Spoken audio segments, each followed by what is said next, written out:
gathering and extend a warm and hearty welcome to the chief guest of honor, and all of you to this late Engineer G. Prabhakar, past president of IEI, third endowment lecture. It is a great honor to remember him on his birthday and paying our tributes to late Engineer G. Prabhakar ji. I have pride and honor to say that G. Prabhakar ji has been the inspiration to many and also to me to become a committee member of this center 2 decades back and carried all along with him all these years till his last breath. And today I stand before you as chairman of this best state center among all state centers of IEI with his blessings and encouragement being showered on me from heavenly abode. I take this opportunity to appraise you all about the greatness of late Engineer G. Prabhakar, past president IEI, by reading his brief profile. Engineer G. Prabhakar was a multifaceted personality. He was not only a visionary, but also an accomplished engineer, a shrewd administrator, an institution builder, and a great teacher. He will be remembered by people from all walks of life for his passion to study technical issues from the policy lens with rare sensitivity for principles of sustainability and social justice. Humility and honesty characterized his life and his approach towards assessment of public policy, particularly in the area of irrigation and drinking water in the state. He was born on April 15, 1944 in Warangal, a historical city of erstwhile Hyderabad domain. All through his educational career, he maintained an outstanding scholastic record. Engineer Prabhakar did his engineering from JNTU and obtained BA degree from Usmania University, Hyderabad. Despite his vast knowledge on on various fields, he always considered himself to be a student with a desire to learn more. He completed his PG in business administration from Indira Gandhi National Open University. He started his career in the State Technical Education Department and worked for about 14 years, including 1 year's service in Usmania University.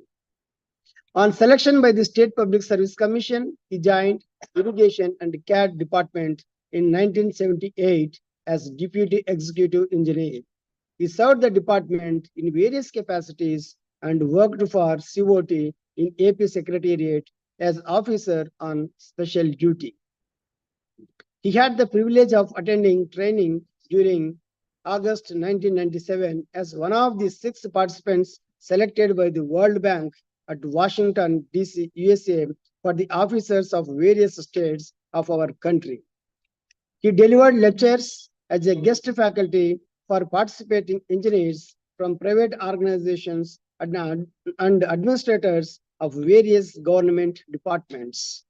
He was subject matter expert in various courses for engineers at Administrative Staff College of India, ASCI, the Engineering Staff College of India, ESCI, that is SK, Dr. Murray Channareddy Human Resource Development Institute, Water and Land Management Training and Research Institute, Voluntary, and many more institutes.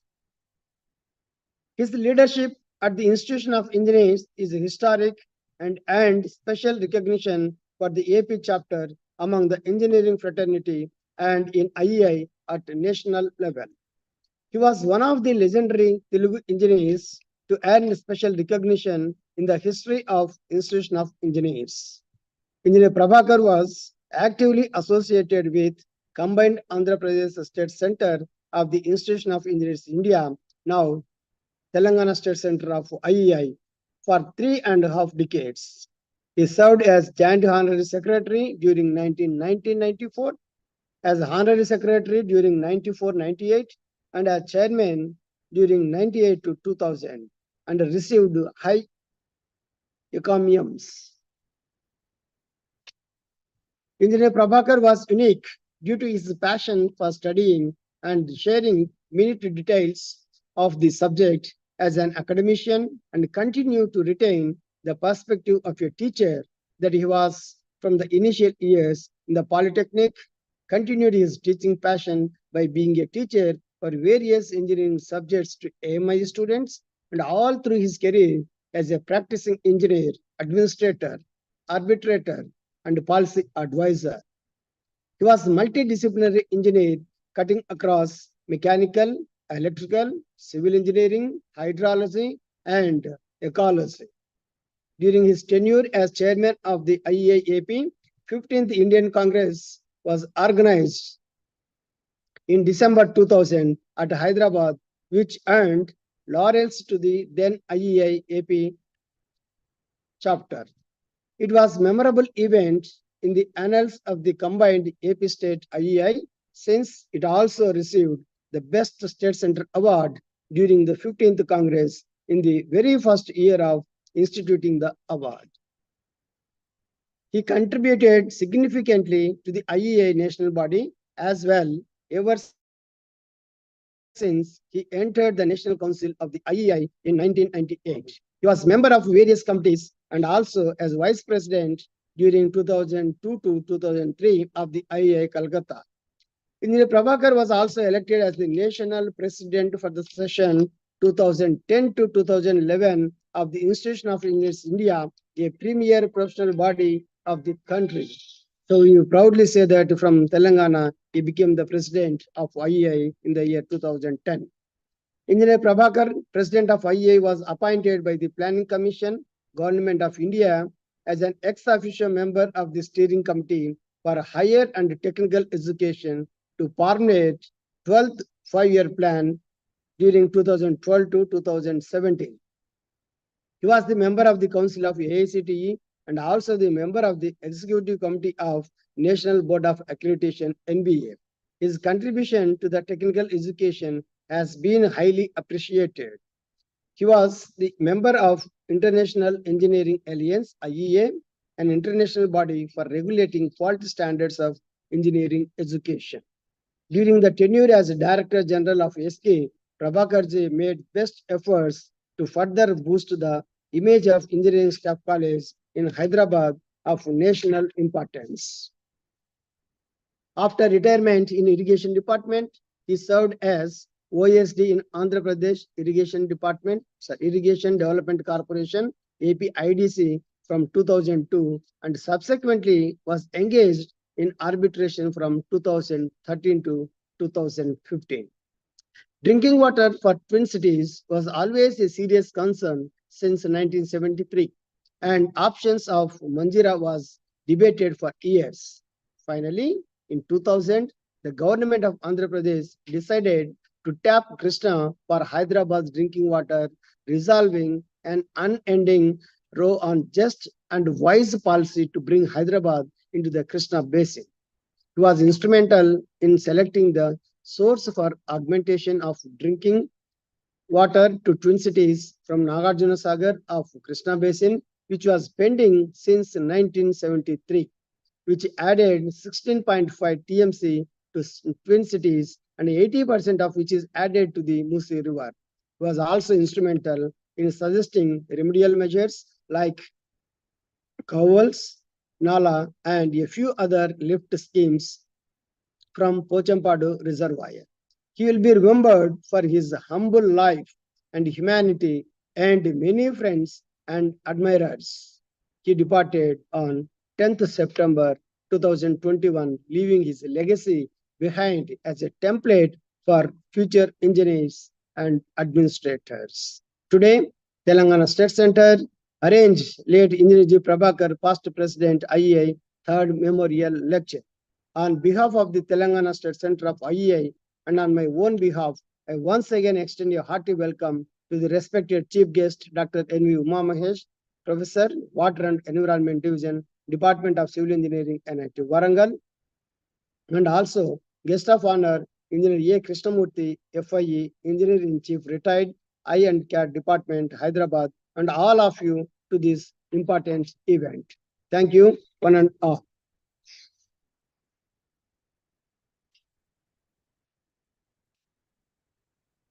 Now I request Engineer D. Rama, convener of the event, to introduce our guest of honor, Engineer A. Krishnamurthy garu.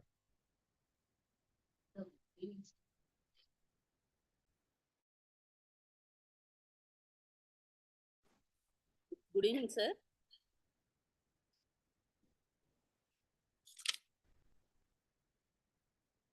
It's a great privilege for me to read the biodata of Krishnamurthy, sir. Krishnamurthy, sir, retired as an engineering chief from Irrigation and CAD department. He worked in Irrigation and CAD department, government of AP, from 1969 to 2006 in various capacities, from assistant executive engineer to engineering chief, and retired as director general voluntary in December 2006.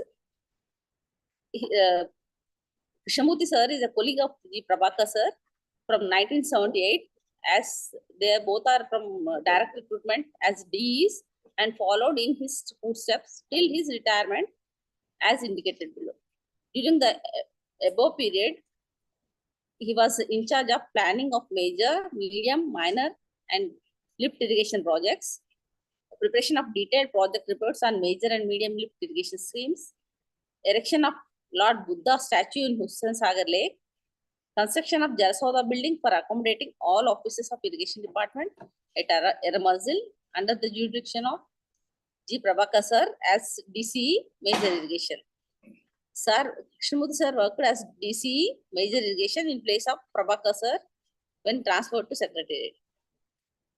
Worked as DCE deputy engineering chief administration for 3 years. Later worked as SC in commissioner of tenders in place of Prabhakar sir after his retirement. As Krishnamurthy sir worked as DG voluntary in charge of conducting trainings to in-service engineers in irrigation and CAD department, government of AP. Sir, I'm feeling very happy, sir, to introduce Krishnamurthy sir. Thank you, sir. Now I welcome Krishnamurthy sir.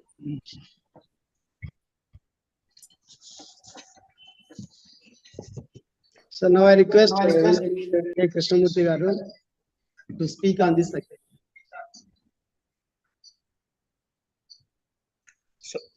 Unmute kan sir, unmute kan.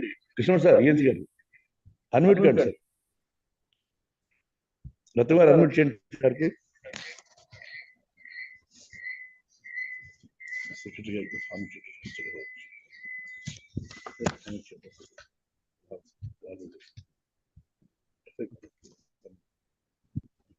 Are you able to hear me, sir?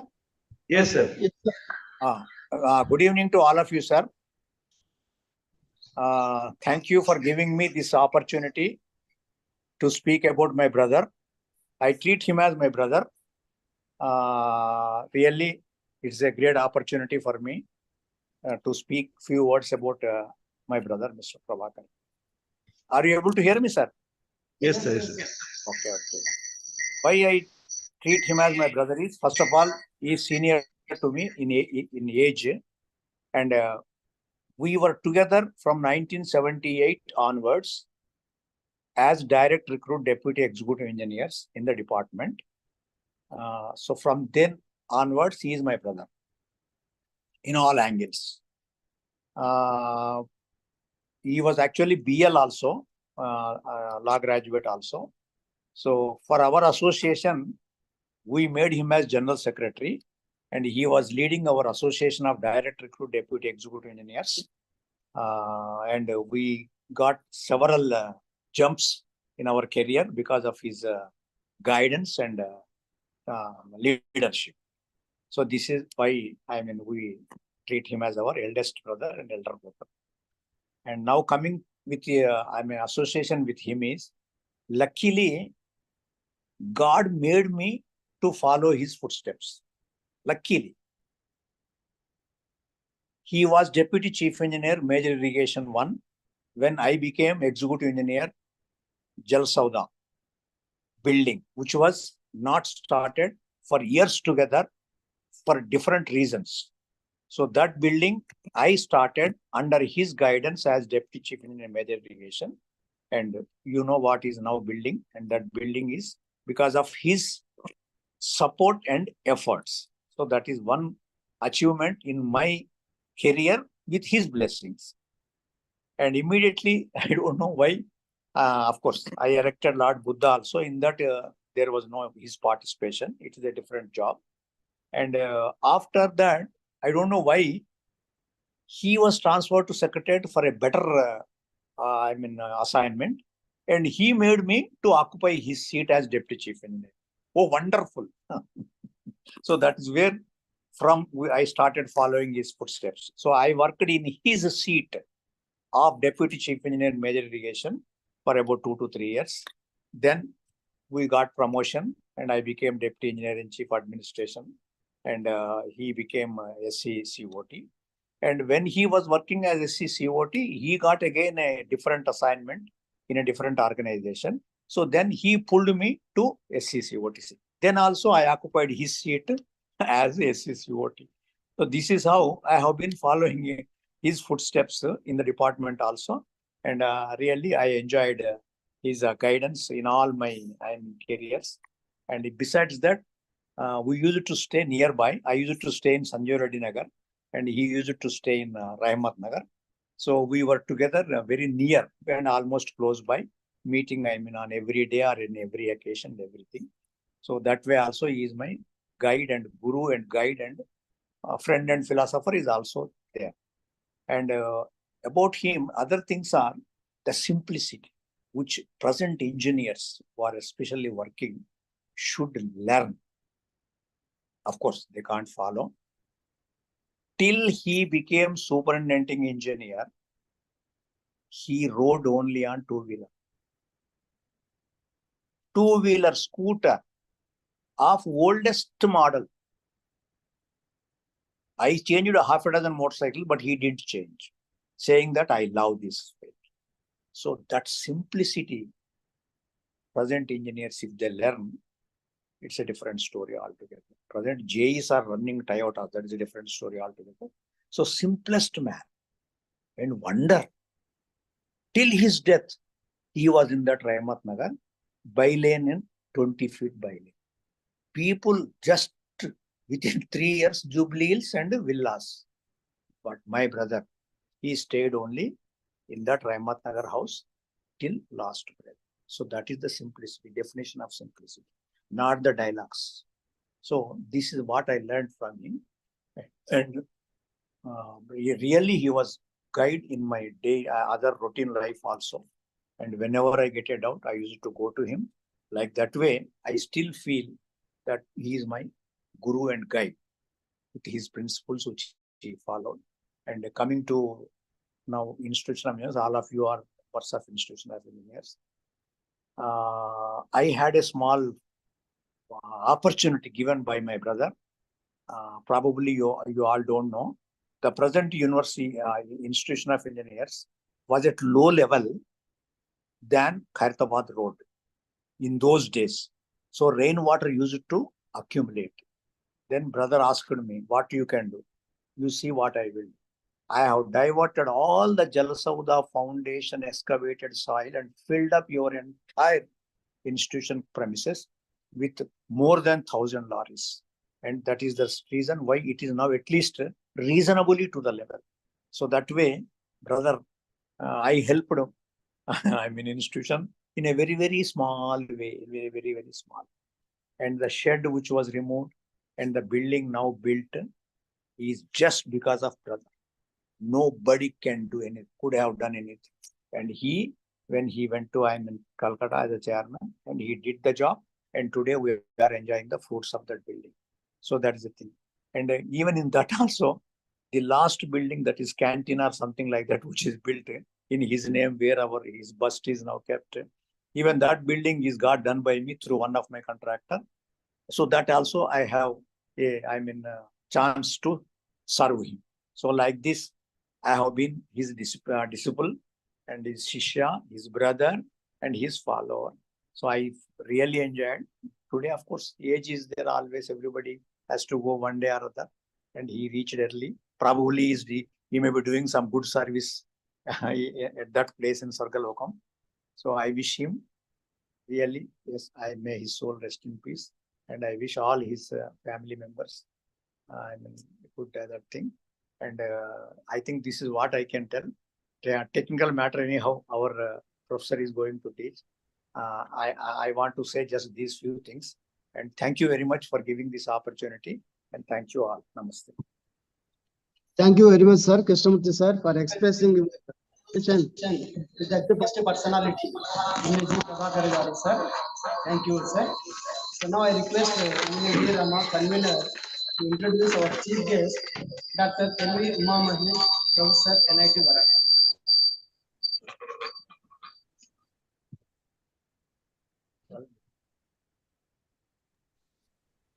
Sir, good evening, sir. I'm very glad to introduce our today's keynote speaker, our chief guest, Dr. N.V. Uma Maheshwar garu. He is a professor from Water and Environment Division, Department of Civil Engineering, NIT Varangal. He did his BTech degree from Osmania University, MTech from IIT Kharagpur, and PhD from REC NIT Varangal. His sir guided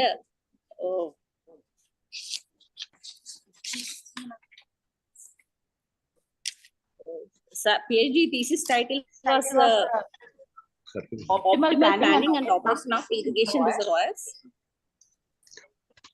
under Multi-Level Crop Environment. His guide was P. Srinivasulu sir from REC Varangal.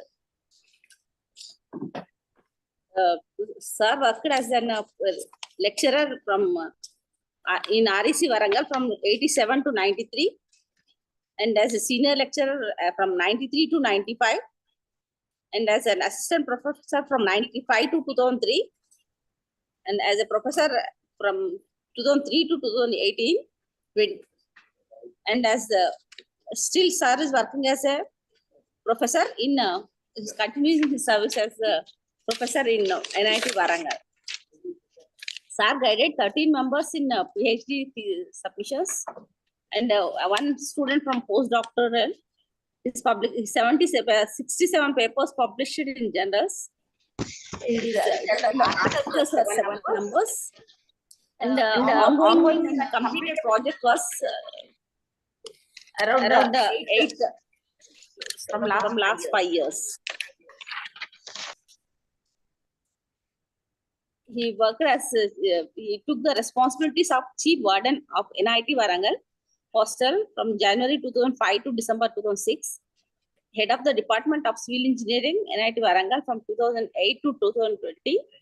He was a dean students welfare July 2012 to March 2013, and the dean planning and development from April 2013 to June 2014. He was a coordinator for TQIP from July 2015 to 2017. As Dean Academic from March 22 to 23, June 23. As a Registrar in charge of Register, December 23 onwards.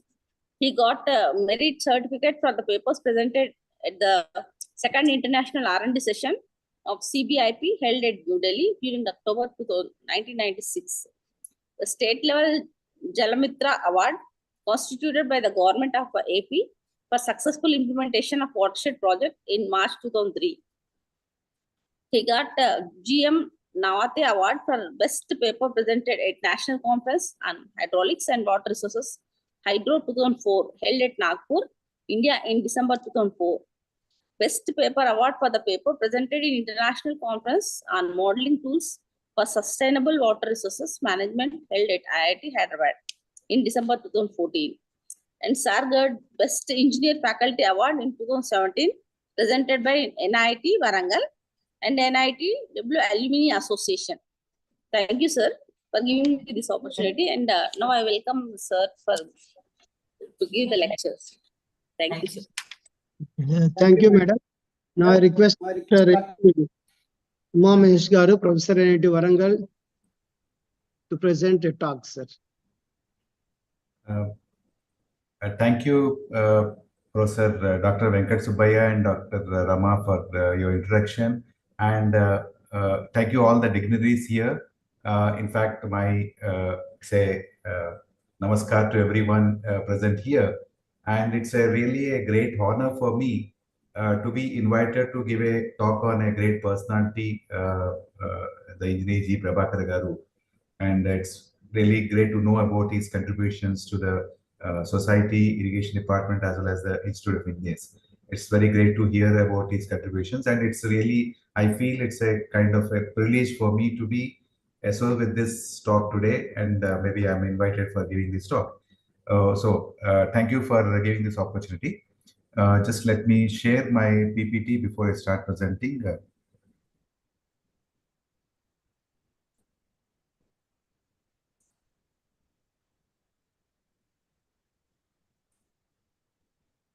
Hope you are able to see my presentation here.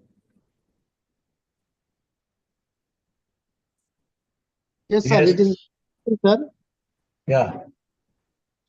Yeah. So as mentioned, the brochure, in fact, I just will try to talk about sustainable water management under changing climate. That's what I thought when I was called, when Subhaya called me about 2 days back and requested me. In fact, I was hesitating whether really I can give a talk at such a short notice, but I thought maybe let me give a brief talk on sustainable water management under changing climate, with whatever experience that we had for the last few years of working in this water management and climate change, impacts of climate change. This is just a brief overview of what I'm going to talk about today. I'll start with maybe just give a just brief overview of the world water resources. All of us, most of you know the present status of water resources across the world and the kind of water stress that we're facing. And maybe I just give an overview of the Sustainable Development Goals on which we are trying to work, and then that's where the sustainable water management comes into the picture. And maybe we'll talk about sustainable water management and then integrated river basin management and what can be done by engineers to actually make our management of water resources more sustainable. Uh, so I'll start with a quotation that I borrowed long from Leonardo da Vinci. I think all of you are familiar with this personality. Is more than 4 years old.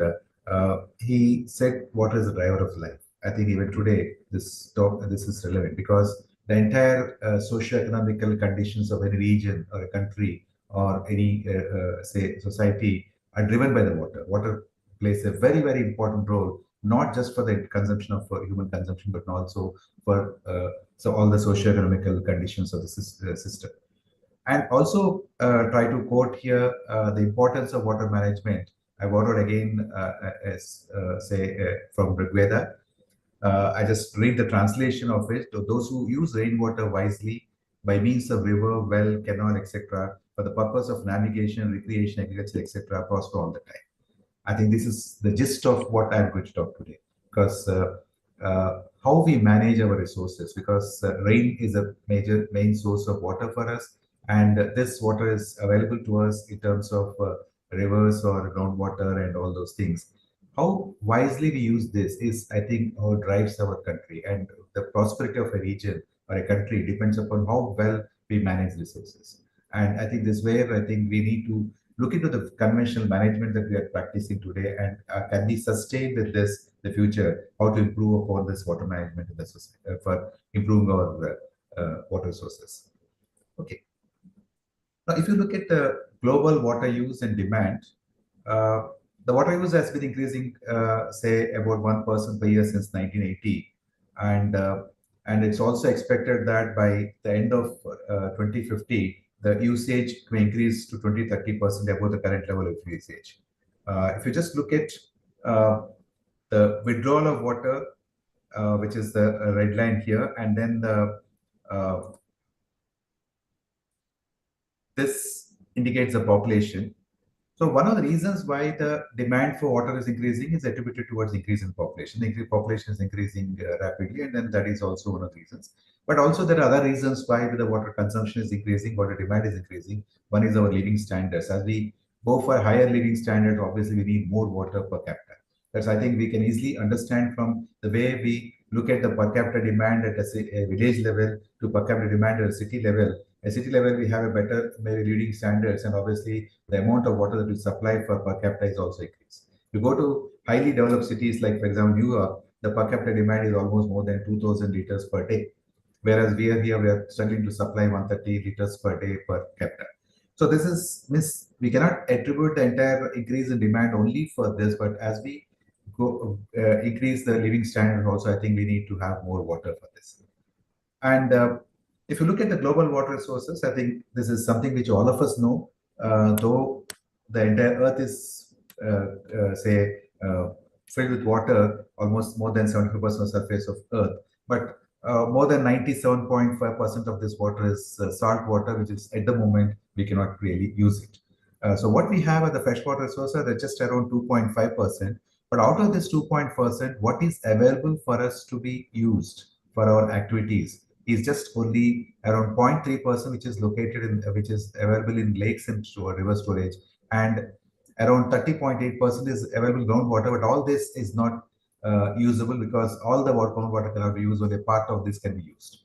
So what is available for us is only a small portion of lakes and storage, and then this a part of groundwater. And okay, I just defined what is meant by salt water and all these things. And if you look at the global water cycle, because this is where our water starts, because our water requirements are based on precipitation, and this what's the precipitation amount, the total amount of precipitation occurring on the land is around 110,000 kilometer cube, out of which part is going into the rivers, going groundwater and all those things. This is again something which all of us as hydrologists, we know the hydrologic water, the cycle.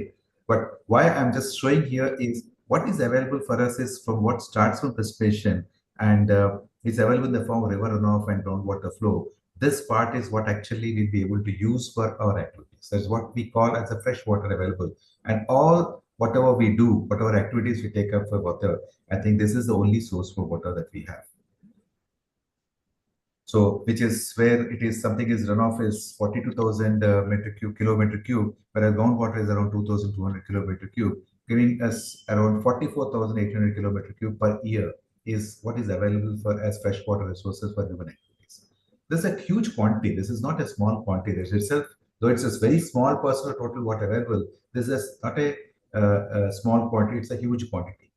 But unfortunately, though we say 44,800 kilometer cube per year is available across the world, this distribution of this water is not uniform, and both spatially as well as temporally. There are certain regions where they have faced acute shortage of water. There are certain regions where there's a lot of plenty of water, they're not able to use it. And similarly, the water is not spread over the entire year uniformly. These are the problems that we face when we look at the management of water resources. Now, if you look at the global water demand, there are different types of demands we have for agriculture, municipality, industry, power generation, and primary energy production. You can see the ratios of different, withdrawals that we make for different things. And obviously, across the world, agriculture is the major consumption of the consumer demand. The agriculture demand is the maximum, and I can say the maximum, say maybe the major consumer of water across the world. But wherever we are, whatever water we are requiring, most part of it is meant for agriculture, and then comes the municipal needs, and then industry, and then power generation.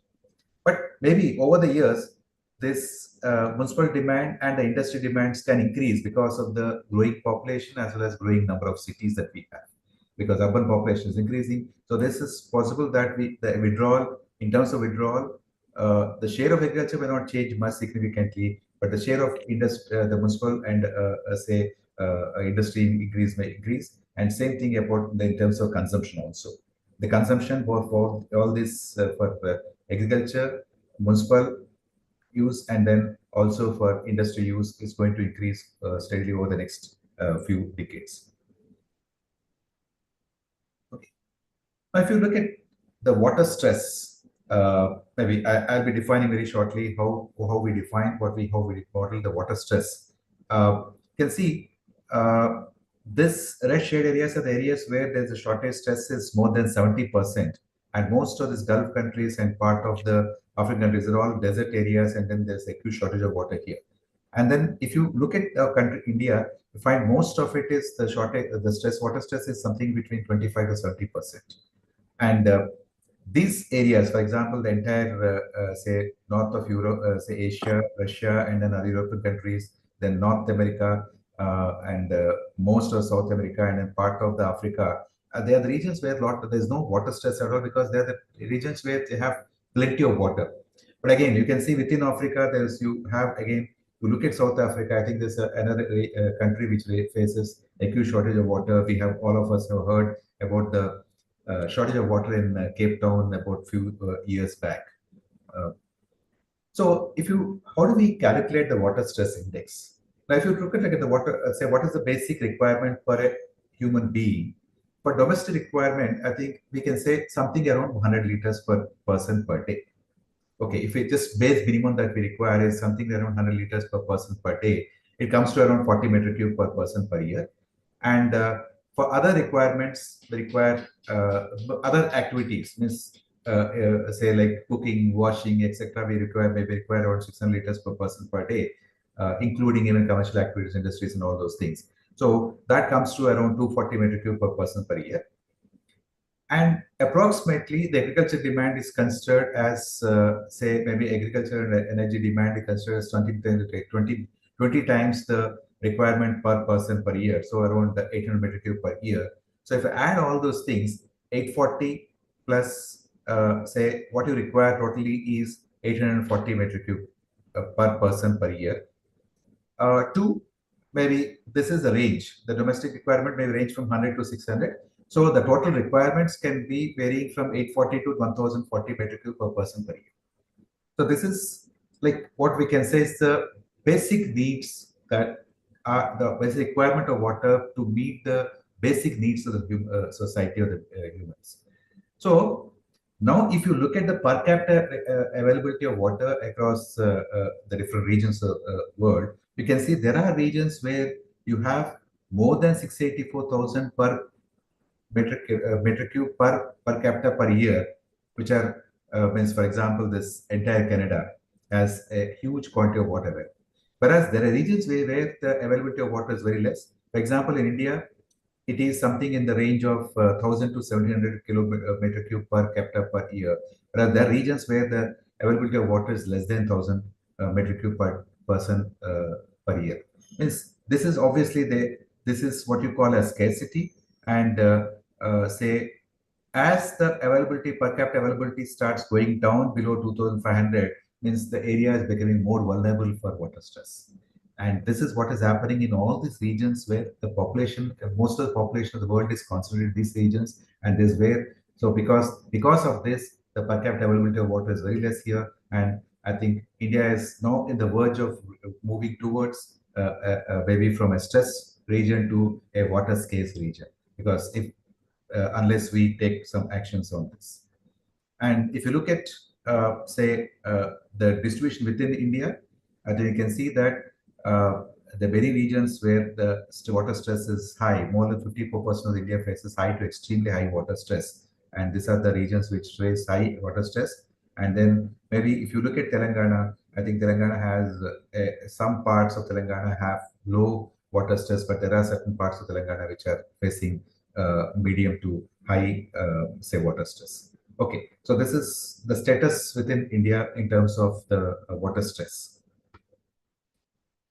And okay, the per capita water availability, because the population is increasing, this is what the population is expected to become 1640 millions by end of 2050. And per capita water available, say at the time of independence, I think it is more than 5,000 per meter cube per year. Whereas now it's coming down to by 2050 is expected to become 1,140 meter cube per person per year, which is obviously a means we are reaching less to almost the bare minimum requirement. So I think if this trend continues, I think very shortly we are going to face what is called as water shock. I think already certain pockets of the country are facing this. Now, recent, say, I think there's a lot of talk going on in Bangalore about the Bangalore city facing acute shortage of water. And in fact, many industries, they're asking their staff to go home and start working from home. And I think this can happen to other cities also, unless we take some remedial measures for this. And this is again other information that I want to give before I move further. This is water withdrawal by sector and source for different usages. I'm talking separating it by water withdrawal and the water withdrawal by source and water withdrawal by sector. Obviously, you can see that irrigation and livestock is the major consumer of water. And in terms of water withdrawal by source, most of water is surface water, and the next one is groundwater. There are some regions in the world where there's desalination water is being used for supplying water, and there may be certain areas where the direct use of agriculture water is recycled and used. I think this is what we have. So now with this, now this is one aspect. The population increase, water demand is increasing. Now other problem that we are facing is the climate change. So if you look at the temperature, I think this is again something which we are all concerned about. We are all hearing about it, and a lot of work is being done and research being done in both India and across the world. If you look at the temperature, I think there's the average temperature across the world is increasing. You can see that the increase is more steep during from 1950 onwards, and the increase maybe appears like 0.2 degrees per degree centigrade over the last few decades. Average temperature across the world, that itself is significant. And what's the impact of that? Maybe also we find that glaciers are melting, so because of that, the average sea level is also changing, say in the global across the world. And to this, we also why is being this cause? Everyone, we all know the answer. The reason is the increase, say greenhouse concentrations. So greenhouse concentration, you can see, if you look at the trend in temperature increase and trend in the greenhouse gas concentration, finds from 1950 onwards, the emissions of greenhouse gases like carbon dioxide and CH4 and 2O are increasing steeply in 1950, and this is directly attributable towards the temperature increase. So, and most of this increase in the emissions is because of human activity. The natural emissions are there, but they are more or less practically constant. But you find that most of the emissions are caused because of human activities. So with this, what are the implications of this? Because from as hydrologists or water resource engineers, what is the implications of this climate change? Maybe this is again something which you have been talking about, and I'm just trying to summarize that. There's an increase in global average air and ocean temperatures. So what causes this? So it's because you can see that across the world there is a significant change. We can see there are most areas are facing a increase in temperature, but there are certain areas where the temperature is decreasing over the last few decades. And this is resulting in wide melting of snow and ice in different places, and this causing rise in sea levels. And you can see that across most of the coastal areas, you find that there's a change in the sea level, increase in sea levels, except maybe certain areas in this north hemisphere where maybe there's a fall in the sea levels. And then all this had impact on the hydrologic cycle, and you find that the change in the precipitation pattern. Okay, so how does this? There's a change in precipitation pattern. You can see again precipitation pattern. When I say change in precipitation pattern, there are certain areas where the amount of precipitation is increasing. There are certain areas where the amount of precipitation is decreasing. In fact, many parts of the country, and based on this is global study which is done, and even local, say many of the studies that are taken up in India, you find that at certain river bases, maybe the total rainfall is increasing. But again, the increase in rainfall doesn't mean that there's increase in stream flow, because this rainfall increase may not be on overall the entire year. That could be because of an increased extreme rainfall events that are happening. Okay, so the hydrologic implications of all this climate change and then increased global change in increased global temperature, all those things is increasing temperatures are causing more evapotranspiration. So obviously agriculture demand will increase. The agriculture demands will increase because agriculture demand depends upon evapotranspiration. There could be impacts on the water quality. Already our rivers are getting polluted, so there's an obvious impact would be on the water quality. And then there is change in the precipitation patterns. As I already mentioned, the change in precipitation pattern can cause an impact on the stream flow and the water availability. And this also may cause a change in the intensity, frequency, and magnitude of floods and drought. So there's already something which we're experiencing. You find that every year there are more frequent intense floods at some regions, and then more intense droughts occurring at different regions. And so this happening. For example, the city of Hyderabad, find over the last few decades, you find there more of extreme rainfall events occurring. So the total rainfall that Hyderabad receives has not changed over the last few decades, but you find that there are more occurrences of the extreme rainfall, which is causing maybe flooding. That's, I think, many of you who live in Hyderabad, you have been experiencing this. And obviously, it can cause an impact on the groundwater recharge and thus the groundwater availability. And then rise in sea levels can cause inundation of coastal areas, and then the issues of salinity intrusion into groundwater and all those issues. So these are all the hydrological implications.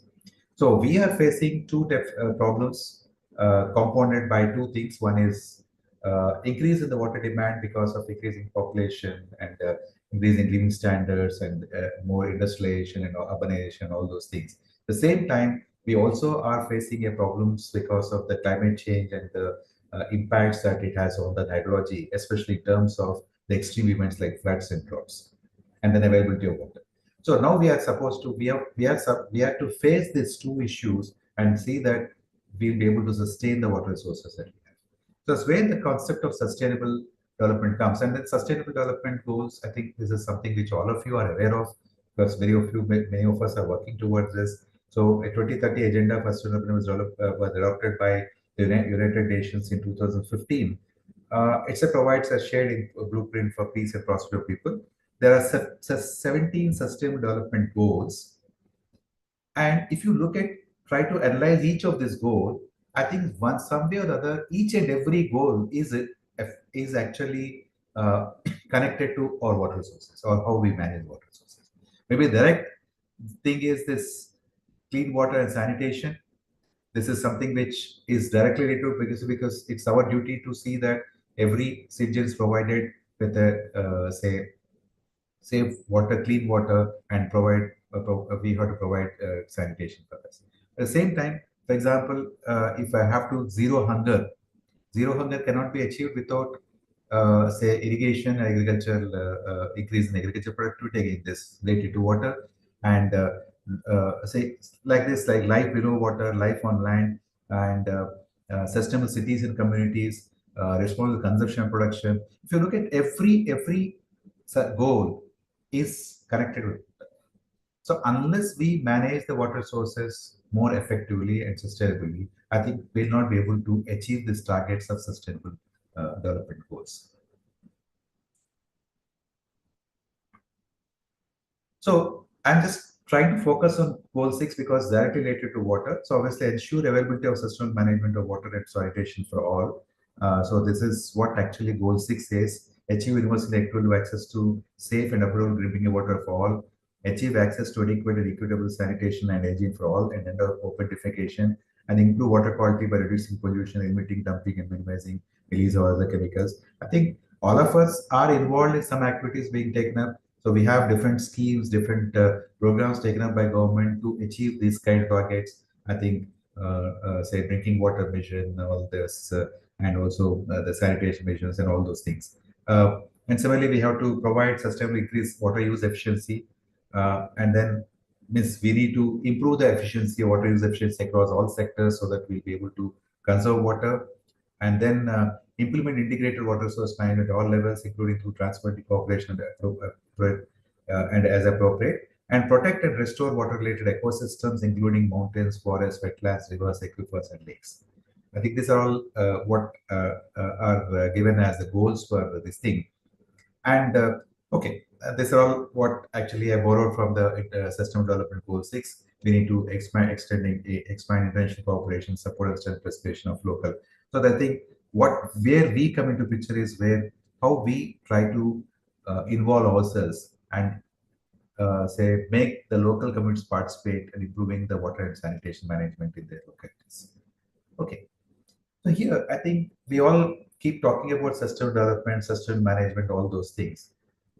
This concept of sustainable development, I think, has evolved somewhere in 1980s when the World Commission of Environmental Development, say on Common Future, they develop a report on this.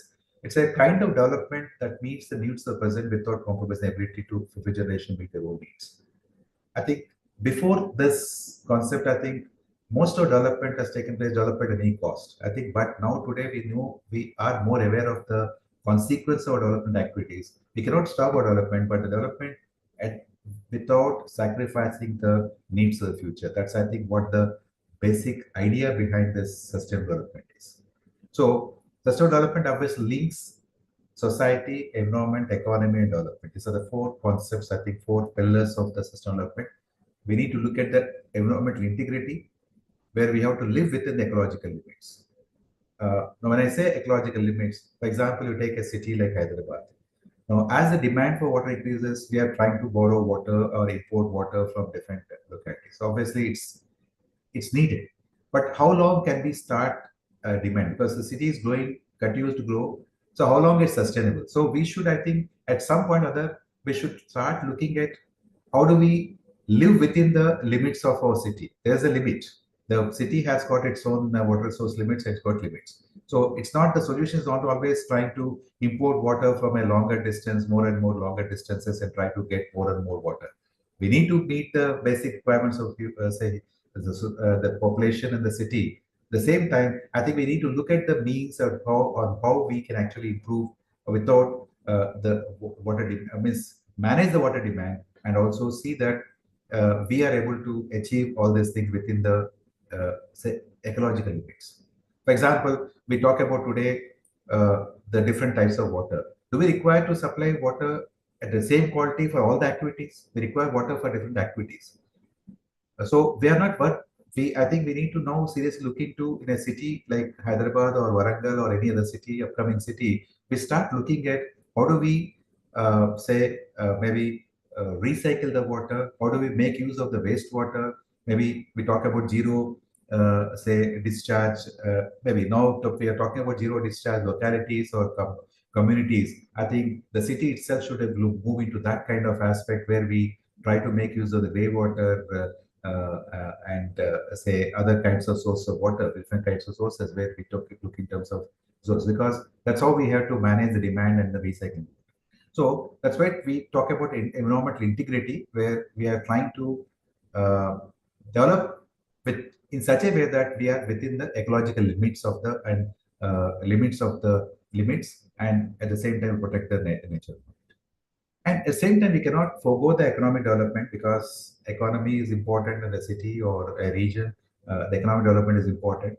So the poverty reduction, income regeneration, and then removing the disparities, economic disparities between the people, employment opportunities. All this obviously requires some kind of development. Maybe coming more industries coming up and all those things. Obviously, they have an impact on the environment as water. So we need to see how we try to achieve this development within the environmental integrity. All this can be achieved only when we have a proper good governance. So we need a strong political willpower, and also a proper governance at different levels, so which can actually try to integrate these things. And finally, the social impact. All this cannot be achieved unless you involve the local community. So how we and then improve the social improvement, because health, sanitation, poverty reduction, all this part, it's not just economic development, we also have to see the social improvement. So this way, I think sustainable development, it is an approach, is an integrated approach. I think we have been doing in a piecewise this kind of things, but I think it's now high time for us to look at every kind of water source activity that we take up, whether it's irrigation or water supply in a city, wastewater management in a city or in a town. I think now we need to look at these four aspects and then see how best we can try to manage the resources that we have. So finally, the same thing I'm just summarizing. So we are trying to sustainable development can be available, can be a process where, say, kind of a cooperation between economic development, environmental protection, resource conservation, economic prosperity, and then social well-being. So it's always, they are all interconnected. So environmental protection and resource conservation obviously will also contribute towards economic prosperity and continuity. That in turn contributes to social well-being and equity, and that's how we need to integrate these three. And so what we are trying to integrate these three and achieve this sustainability. So the three dimensions of sustainability, that's what I just mentioned: eco-centric concerns, like in terms of national resources and ecological capacity. Social-centric centers concerns are the human capital and social expectations, and how we are the people who come into this technocentric concerns. How can we contribute towards this? Okay, we are designing the systems, water systems. How can we make them or take into consideration these two concerns and make our systems more sustainable? I think that's where role of Indians concerned. So now coming to from this here to we're looking at sustainable development. Obviously, at the moment, my focus will be on water management. Sustainable water management, I just again borrowed this definition from chapter 18 of Agenda 21.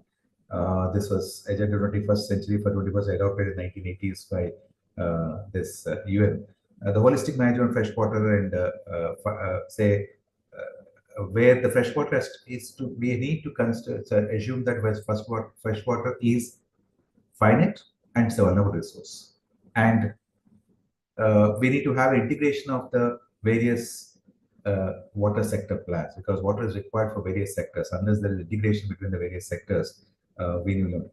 So most of these things, I think we discuss, we talk about them, but unfortunately, by the time we try to implement these things, we are not able to achieve that kind of sustainability.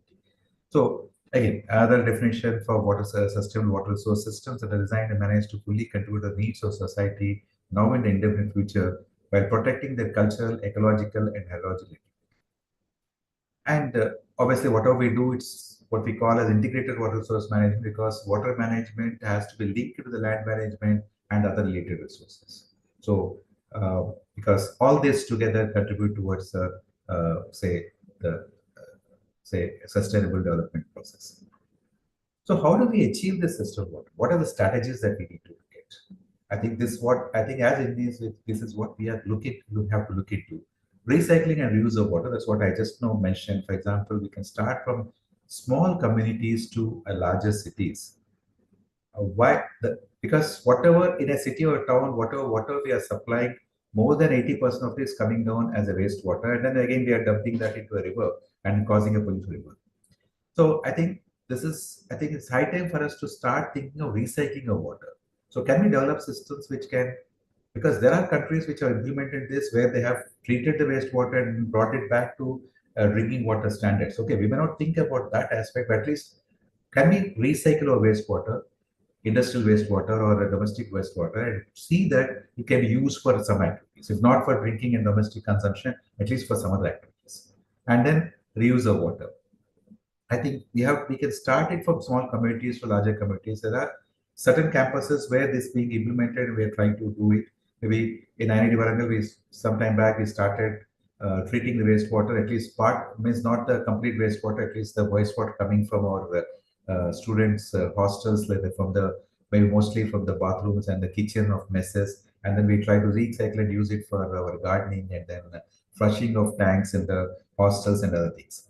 And unfortunately, in spite of so much of irrigation development, I think the efficiency of irrigation system still is very low when compared to many of the world standards. So can we go, how do we improve the irrigation efficiency? Because that's where again we can reduce the demand. This again comes to demand management. Smart irrigation systems, I think, is something which we need to look at.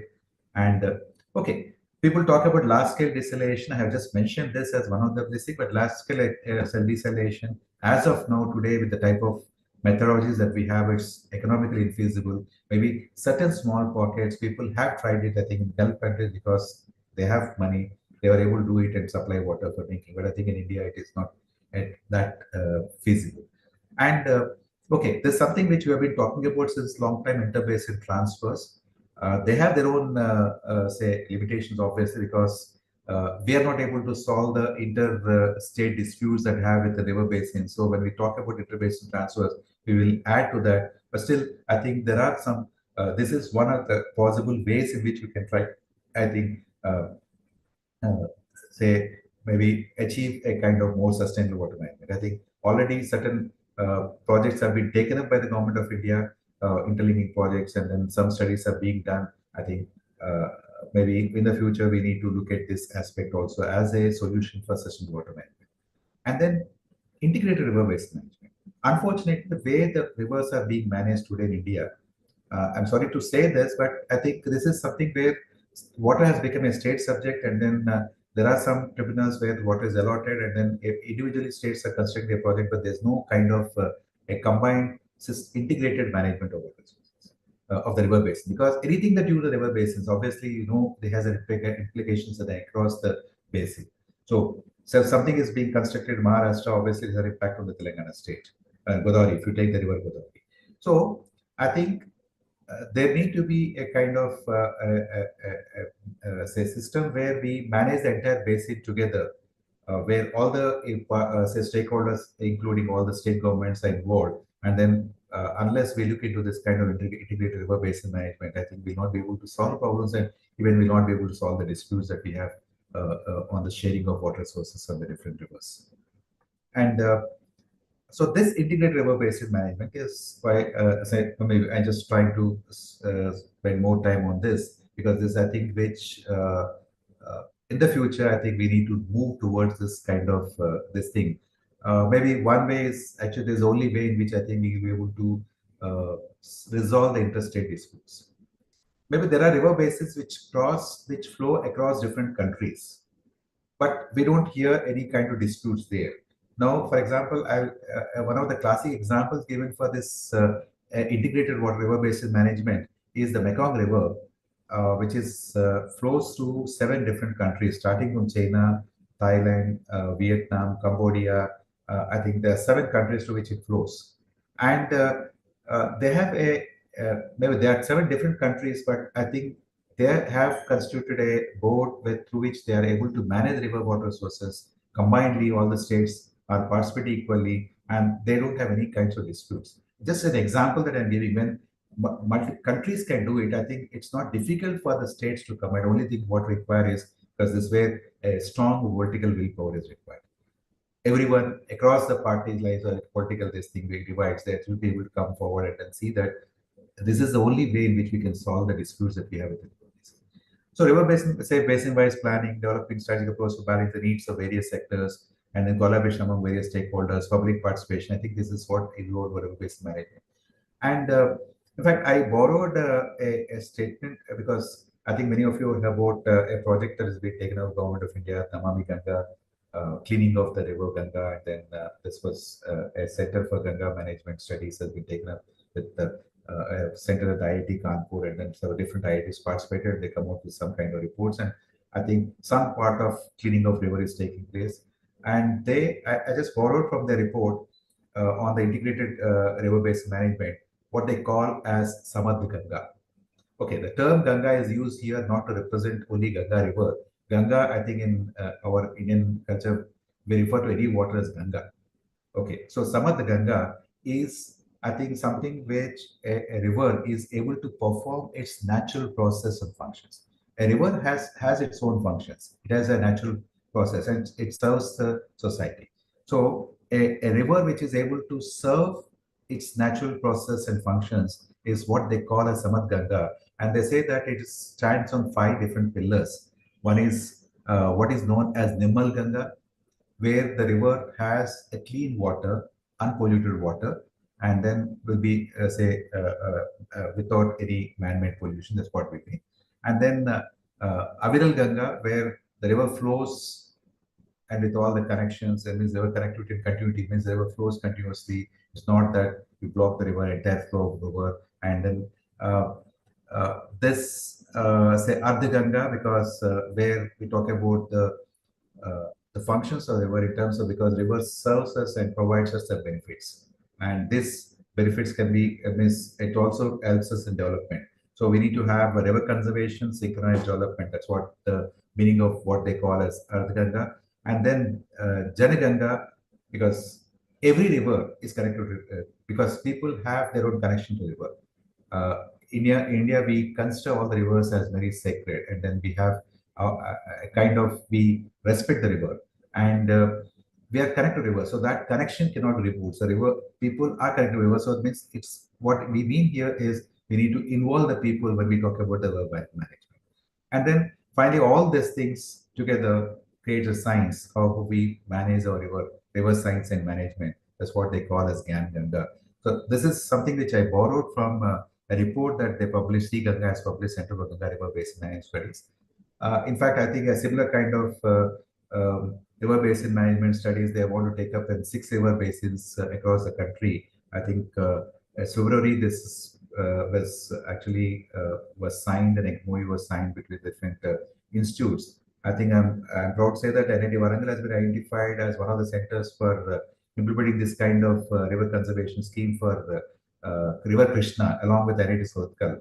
So every river, actually we have two centers have identified to look into the aspects. How do we conserve the river? How do we, in fact, we call next 3 years we're supposed to do what we call as conditional assessment and then management plan, develop management plan for the river basis. And this we cannot do obviously without the help of all the stakeholders. The stakeholders here involve the people, the political leaders, the local and state governments, and then all these things.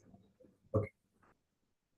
So all this can be achieved through the engineers because they are as technologists or engineers. I think we have a major role to play in conserving our water resources and see that we don't go into a kind of water shock where we face acute shortage of water. So I think there's now high time for us to start thinking in terms of indigenous technology because we've been, instead of depending upon the technology borrowed from abroad, I think we need to start looking at indigenous technology which for low cost water treatment of water. For example, even today, a lot of areas are affected by fluoride and acidic regions. So efforts have been made, but they are only a small scale. A larger scale treatment of water at low cost, so that we'll be able to serve water for all the communities and for even small communities also. Maintain the quality of water and service because we are supplying water, we have drinking water, but today we reach a situation where people stop believing the water. So maybe very few people start actually collect the water from tap or municipal corporation and then drink the water because there are some issues about the quality of supply and quality of service and all those things. Uh, Water harvesting conservation, I said, I think this is what we have been talking about, but and some activities have been taken up in terms of water harvesting conservation, but unless we involve the local communities, this water harvesting and conservation will not be successful. You cannot just impose something on the people.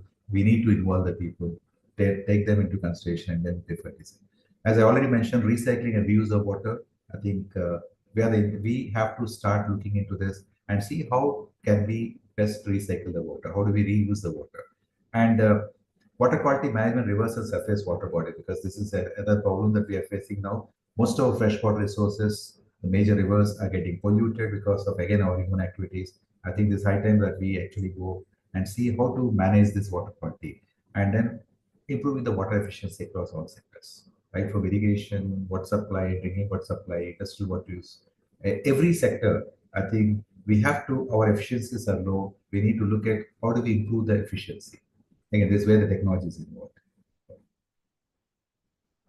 And design of low cost and low water use toilets, latrines, decentralized water wastewater treatment systems, technology for safe and affordable collection, treatment, disposal system for waste from toilets and latrines, regulating waste, capacity building rural areas through local participation, integrated approach. I think this all what I think we have to do, and this is where I think we all maybe this is I think something is the role of Indians. I think we as Indians, I think we have to come out with solutions for all these issues. And then, okay, but I just mentioned about what increase in water issues because we need to, especially irrigation, we have low efficiency and because agriculture is a major use of water. I think this where we'll be able to, if we can do something, we'll be able to uh, say achieve more, in fact, uh, reduce the demand for water. So develop smart technologies to improve the irrigation efficiency. We need to develop sustainable water management technologies in the agriculture sector, like more crop or more per crop. And can we use the treated wastewater for agriculture industries? So that's because when I said recycling and reuse of water, one way of reusing the water is a certain kind of treated water can be used for some crops, maybe for not all the crops, at least for some type crops. Some efforts are being made, some places people are using it, but we should start doing it in larger scale. And then maybe many times the water faucets that we use either in the houses or in our say commercial buildings, industries, etc. I think they need to be improved, and then we can try to make them more smart and low cost. So uh, and all this can be done only through because consultation across sectors because water management is cross sectorial. So we need to understand linkage between different sectors and we need to have a multidisciplinary approach. Because when I talk about the recycling, reuse of water, and developing smart technologies, I think today we have a technology like in terms of IoT, artificial intelligence. I think how best we can make use of them in our water sector so that we can achieve these things. When I say smart agriculture, can we use the artificial intelligence and IoT technology to improve the agriculture efficiency or increase agriculture productivity? So I think all this obviously requires a more of multidisciplinary nature. Is more of multidisciplinary nature, and then how do we protect and enhance the ecological integrity and preserve the national environmental conditions? So this is what I just wanted to talk about the still water management, what as it means we can do. So thank you for once again for giving this opportunity. It's been a honor for me to actually give a talk in this uh, uh, for this endowment lecture. Okay, thank you.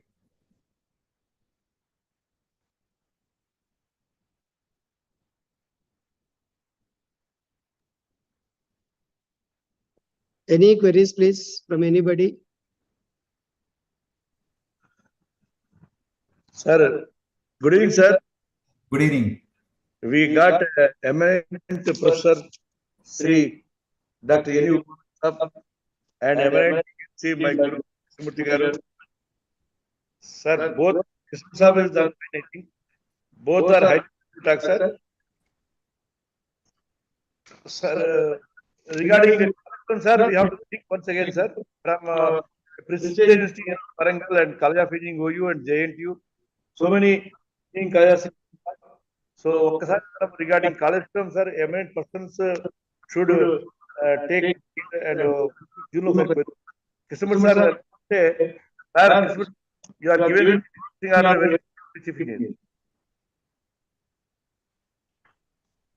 Okay, sir. Thank you. Thank you, Chairman. Okay, sir. Thank you, sir. Dr. N.V. Ramesh Babu, for accepting a request within a short time such and readily accepted, so highly thankful for that. And today you have started a lecture and interesting quotations. Water is the driver of the life. Yes, sir. All Panchabhutas are required for the life, and particularly water is the driver's seat of our life, sir. Is very, very important, sir.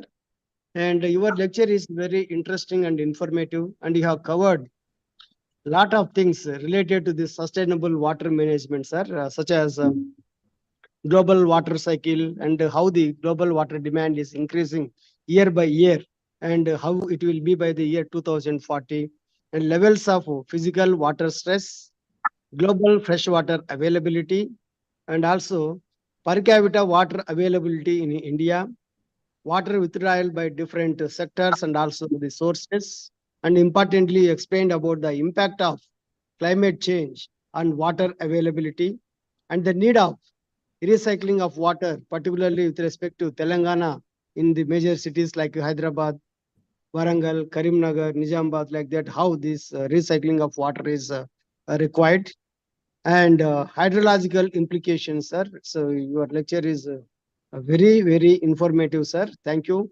Thank you very much. Venkatasubbaiah గారు Sir. నమస్కారం. Namaskaram, sir. If you have any doubt, please ask, sir. Sir, our Kondarao sir is very senior person and he attends all the programs conducted or organized at IEI, Telangana State Center, sir. So now, sir, Kondarao sir, please, sir. Thank you sir. So నమస్కారం అండి professor గారు. నమస్తే. నమస్కారం. చాలా సంతోషం అండి, చాలా బాగా కవర్ చేశారు మీరు. పర్టికులర్లీ క్లైమేట్ చేంజ్, దానికి సంబంధించిన అడ్వర్స్ ఇంపాక్ట్స్, ఏ రకంగా వాటర్ అవైలబిలిటీ ఆర్ వాటర్ స్కేర్సిటీని, వాటర్ క్వాలిటీని అఫెక్ట్ చేస్తాయి, హైడ్రాలజీ, చాలా ఆస్పెక్ట్స్ మీరు టచ్ చేశారు. ఇప్పుడు జస్ట్ మీరు కొన్ని ఇన్సైట్స్ ఇవ్వగలరా రిగార్డింగ్ ఏ రకంగా అయితే మనకు water availability and water scarcity ఆ రెండింటి కనెక్షన్ కొంచెం ఇవ్వగలరా, కొన్ని ఇన్సైట్స్? ఓకే, అంటే see water availability and water scarcity, you mean say? Yeah. What is their relationship?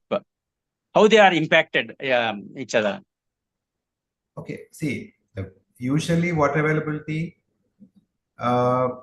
Okay, depends upon the local hydrology and all those things. Water availability, we cannot change. It's a natural phenomena. And that is getting affected by climate change. Climate change వల్ల water availability మారచ్చు. అయితే మనకేంటే దాన్ని మనం when we talk in terms of availability in terms of per person, అంటే per capita. Population పెరుగుతుంది కాబట్టి ఆ per capita తగ్గిపోతుంది. అయితే అంటే నేను ఇంతకుముందు చూపించిన రఫ్ క్యాలిక్యులేషన్ ఏంటంటే around 1000 metric cube per year మనకి బేసిక్ రిక్వైర్మెంట్స్ అంటే అగ్రికల్చర్ అన్నిటి రిక్వైర్ మీట్ అవ్వాలనుకుంటే మనకి దానికంటే ఎందుకంటే what is available we cannot draw the entire water. అంటే నేను ఆస్పెక్ట్స్ కవర్ చేయలే కానీ say there is water availability, but can you draw the entire water and then use it? That's not economical also. And also it has got other impacts environmental. So మనకి ఏంటంటే maybe at the most we can say 25-30% of water available we can withdraw economically for meeting our requirements. So total water availability లో మనకి దాన్ని బట్టి మనకి water ఎంత per capita ఎంత withdraw చేసుకోవచ్చు దాంట్లో వాటర్ అవైలబిలిటీ పర్ క్యాపిటా తగ్గిపోతున్నప్పుడు ఆబ్వియస్గా what is that we can use from that for hour activities also తగ్గిపోతుంది. సో అక్కడ అలాగేంటంటే మనకి స్కేర్సిటీ వస్తుంది. ఈ స్కేర్సిటీ అనేది వాటర్ స్కేర్సిటీ అనేది వాటర్ అవైలబిలిటీ వస్తుంది. వాటర్ అవైలబిలిటీలో with the present technology that we have, I cannot draw the entire water that is available in the river for my activities. Maybe at the most we can say 25-30%. That's actually what is the capacity. అంతకంటే ఎక్కువ draw చేసుకోలేము. So ఇప్పుడు రివర్లో నాకు per capital availability తగ్గిపోతున్నప్పుడు ఆబ్వియస్గా దాని impact scarcity మీద వస్తుంది. అంటే వాటర్ అవైలబిలిటీ మనం కరెక్ట్గా అన్నింటికి సప్లై చేయలేకపోవచ్చు. అంటే వాటర్ స్కేర్సిటీకి వాటర్ క్వాలిటీకి what is the inter connection? Is there any interconnection? And scarcity will lead to water quality reduction or something like that. అంటే it is mutual, sir. అంటే ఇప్పుడు water quality, when you say water quality, the water quality gets poor. What's happening is you need to draw the water and then treat the water before you start using it. Okay. So దానివల్ల ఏమవుతుంది, water treatment లో మళ్ళీ efficiencies ఇవన్నీ వస్తాయి. అక్కడ మళ్ళీ కొంత wastage ఉంటుంది. దానివల్ల ఒక ఇంపాక్ట్ వాటర్ స్కేర్సిటీ మీద ఉంటుంది. ద సేమ్ టైం మనం water consumption is causing the water say quality changes కదా, because what we are consuming most of the water again going back to the river or system in the form of say impure water. Agriculture తీసుకున్నా, domestic water తీసుకున్నా, industry తీసుకున్నా, మనం water అంతా మనం consume చేయట్లేదు. ఆ water అంతా మళ్ళీ బయటికి వస్తుంది.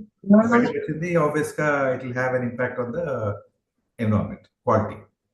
సో ఈ రెండు అంటే interlinked.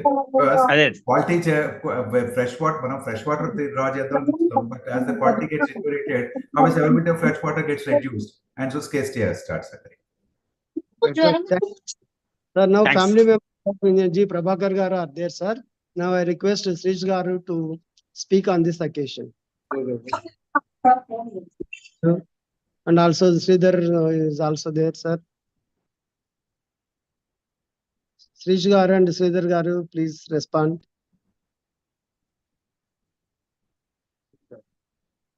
Sir, any family members of Engineer G. Prabhakar garu, please speak on this occasion. Yeah, good evening, sir. Sir, good evening. Yeah, good evening, everyone, sir. And really, I'm delighted with this on this occasion where we have conducted very good seminar with the Professor Dr. Prabhakar, and he has given very valuable suggestions on this need of the hour, where the water scarcity is very much in metropolitan cities, where we are seeing at present the cities like Bangalore, we are seeing the scarcity of water, and it gives us the suggestion that how we need to save the rainwater harvesting, and at the same time we need to preserve the water. And I am conveying my gratitude to Chairman Sir Subbai Garu and all the members of this platform. And really, I'm delightful to see the birthday celebrations of Sri G. Prabhakar Garu, and really, I'm very much happy. I convey thanks to one and all, sir. Thank you very much, sir. Thank you, Srish garu. Yeah, thank you. My name is Dr. Sridhar. Brother is Sri Kunda. I request him to be on this platform. I will call him soon, sir. I request my sister is also in online, Srilata Yes. Gunda. I request her to have a few words on this occasion. Thank you, sir. Yes, sir. Thank you. Madam Srinata Garu, please speak on this occasion, madam. Yes, yeah, namaste Andy. Like I can speak in like Telugu. I want to be talking in Telugu, so I would like to do that. Santosham, madam. Yeah, నమస్కారం అండి. Like మేము ఇక్కడ Texas లో ఉంటున్నాము. So we been here like almost 20 years, 25 years ఇక్కడ. Okay. So I really miss my dad. So and చాలా బాగా conduct చేశారండి. It's really good. Like the water source, like it's really important for everyone. So I really it's a really good lecture. I think it's amazing. Yeah. I'm not really like very very less talkative person. So in my family, and I'm the youngest one in the family too. So yeah, thank you, and thank you so much. And I wrote a poem about my dad. Like if you want to hear, like I wrote in Hindi, but if it is really you guys got some time, I can try to. Sure, do- madam. Now we are ready to, madam. Okay, okay. Like it's a very small.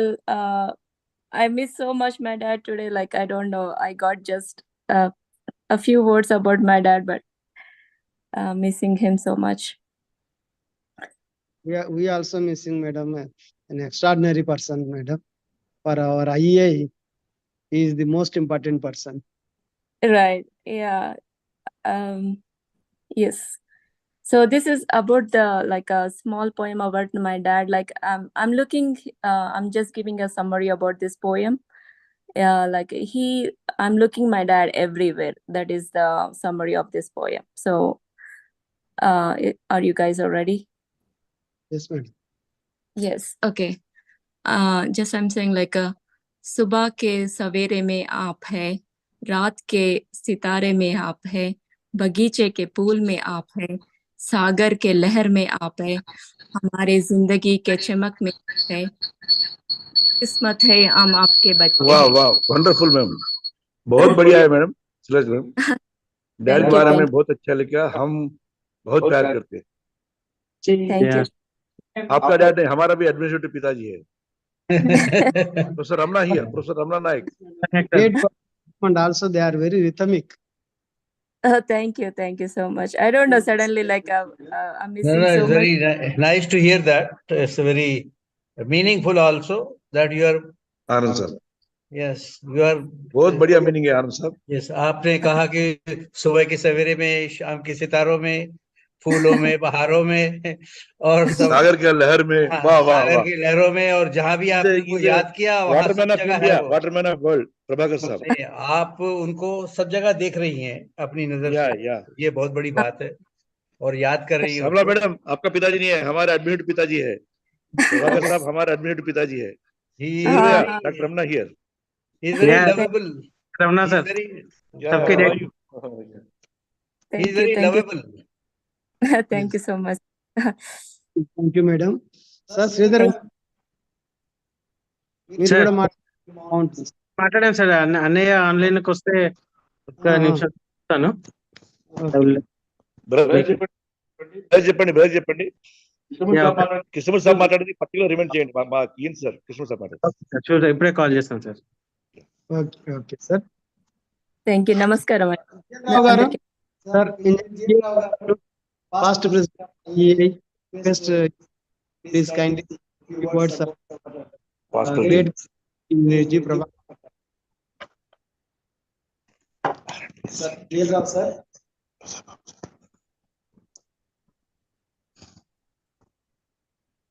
Sir line లేరా? Logout. Okay sir. కొండరు sir. చలో close. Khagen sir. Request, now I request Dr. D. Rama of the event to propose vote of thanks. Joint honour secretary.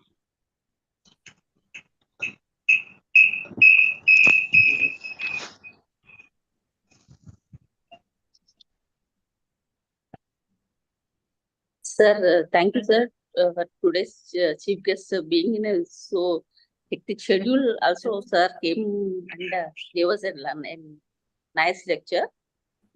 I'm very thankful to our guest of honor, Krishnamurthy sir.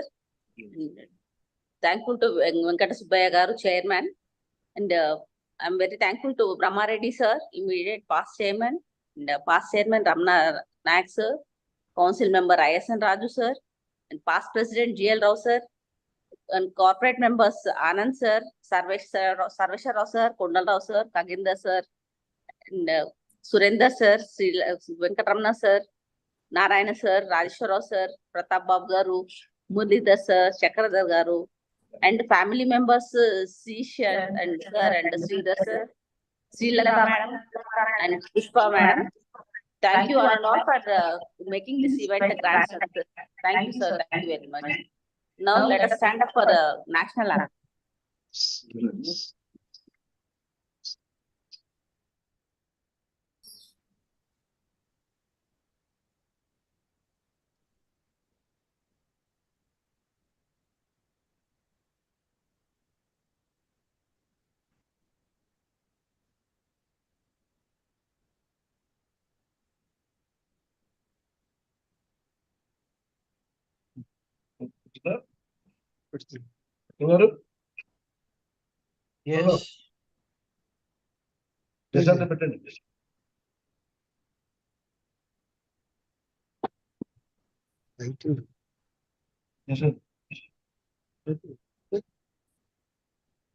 రావట్లేదా?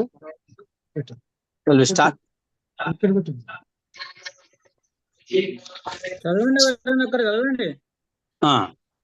जनगण मन अधिनायक जय हे भारत भाग्य विधाता पंजाब सिंधु गुजरात मराठा द्राविड उत्कल बंगा विंध्य हिमाचल यमुना गंगा उच्छल जलधि तरंगा तव शुभ नामे जागे तव शुभाशिष मांगे गाहे तव जय गाथा जनगण मंगलदायक जय हे भारत भाग्य विधाता जय हे जय हे जय हे जय जय जय जय हे जय Hind.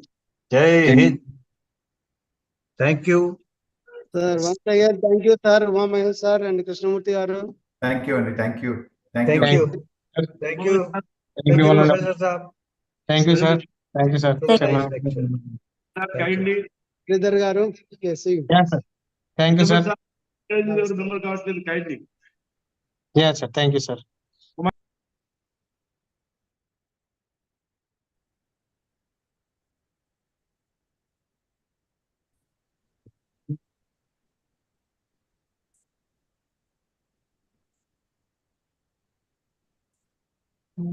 Anand Saab, good night.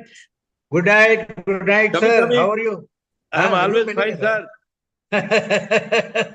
But Patrigraj, You are more than a god. you know, sir, you are my guru, sir. Professor Rama sir, sir, Randi Institute ko, Venkatramana Rale Institute ko. I am requesting Krishnamurti sir, my guru ENC garu, and Professor, eminent Professor Umamai staff, kindly put a word to all your students, scholars, detainees who became enrolled member MIFI. Thank you. Sure. Thank you. Ramana repu vachi college ku. Thanks, sir. Good day. Good night. Thank you. Good night. Please.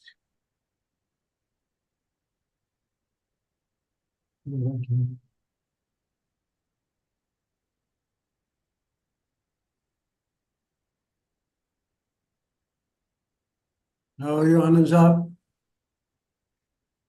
भाई साहब कैसे हैं आप?